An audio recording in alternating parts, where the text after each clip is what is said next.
Look who's here, our good friend Cathy Erickson. If pets could talk, boy, they would tell some stories, wouldn't they? They would tell some stories. They would, but they would ask a question. They're like, "How are you going to keep me safe in the car?" And that's what we're talking about here today, because if you do have a pet and you're in the middle of doing something, time out for a couple of seconds. If you have a pet that travels in your vehicle at all, time out.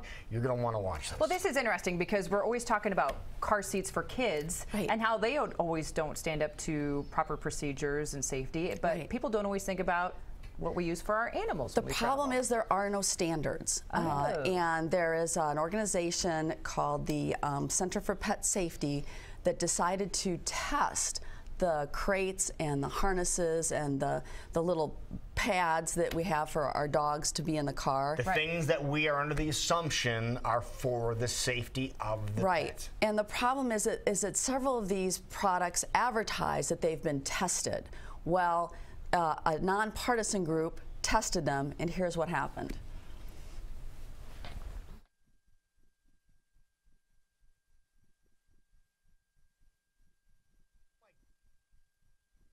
This is a small dog. You know, it's a crash test dummy dog. But that's a crate that's Are you serious? I'm serious. It's not even the crate. It went through the side, and here's a harness. You know, we think, oh, well, we'll get that little harness.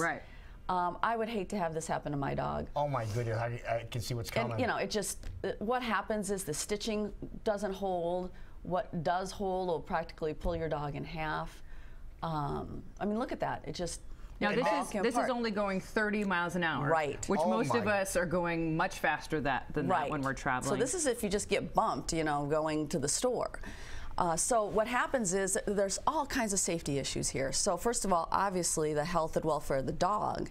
Secondly, the crate, so now you've got a dog that's a projectile that can hit a person. You've got pieces of plastic flying that could hit a person. Jagged pieces of plastic. Exactly. Third, the dog becomes a projectile, gets thrown from the car. And that just happened recently, right? Right. Just even at my exit, the Adel exit out on I-80, there was an accident as a car was just merging to get on the interstate.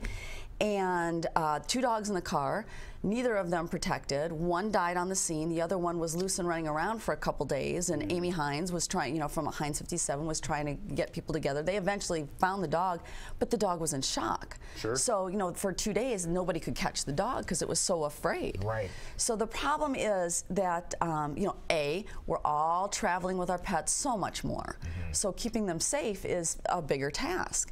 So what we've got to do is try to find pet crates and carriers that are much more safe. So we've got to hold our manufacturers to a higher standard. Do we know what the ones that we were just watching with those tests, do we know what brands those were? The crate was the Vera Pet, and that's available widely. And you saw, and part of the problem is the weakest link. So you need to look at on the harnesses, stitching, and on the crates, how the door is put together. Now, we all have had these crates where our dogs can just knock the door open as it is. Well, imagine if it's put under any stress, like an accident. Then you've got a bigger problem. So what the Center for Pet Safety did was they decided that the crates that the hunters use, you know, the crates that cost $1,000 or more, they are not the issue. So they didn't even test those, because you've seen those in the back of trucks. They're pretty robust. They're industrial. But what their whole point was is that we need better products for our actual animals that are with us in the cars. Now, the crates that you saw that were strapped onto the back seat, so to speak, those are designed for your pets in the home. And not for travel. And maybe sitting in the vet's office, but not really for travel. Not for putting in a car. Now, they did come up with 3. This testing was 2015. So this is just this year. Recently, and this study was just announced earlier in October. So this is brand new information.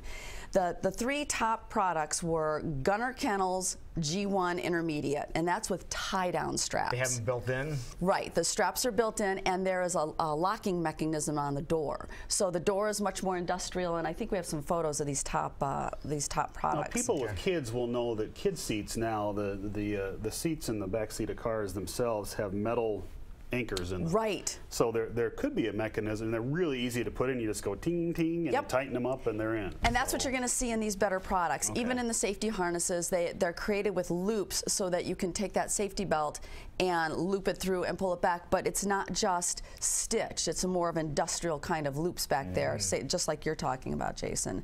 But the Gunner One kennels are something to look at. The Pet Ego Forma-Frame Jet Set Carrier. I know that's a mouthful, but you can always go to the centerforpetsafety.org to find these products. And the one manufacturer that seems to be really leading the way is a company called Sleepy Pod. Sleepy Pod. Sleepy Pod mobile pet beds. They're created as a pet bed, and then they have a top that goes on it. It zips, but it's much more industrial. The stitching is much more heavy, and they've got a whole line. It was their harnesses also. This seems to be the company that's taking this really seriously. These are not inexpensive. I think they started about $2.99. They're not cheap, and I think that's what scares most people. Because I was just researching this weekend because I need to get a new seat for my animals, and you look at the prices, and it's kind of a little bit of a sticker shock. But then you when you look at these videos, and then you realize what. Now we know why. Yeah, we know why. Yeah. But it can throw people, but don't let that prevent you from getting a high quality item. Think of the vet bill after your dog goes through one of these accidents again. 30 miles an hour, just a small 30 piece. is nothing. Yeah. Exactly. So this group they went through every little piece. They went through the testing of small, medium, and large dogs. It is kind of amazing the difference. And the larger your dog, the bigger problem you're going to have should there be, an accident. If people want more information to follow up with this in case they are looking for a new seat, where is the best place to go? The Center for Pet Safety, and they did this it's kind of cool because they did this in connection with Subaru. Subaru, who does, manufactures no They're kennels. a big pet-friendly company too. But yes, but if you look at their cars, you'll see that they have the constraint hooks in there. So they wanted to be, they continually work with the pet industry, but without producing, so they had no skin in the game. They just wanted to know, hey, what do we find here? Well, that's good. Exactly, and you just want to look for something with structural integrity.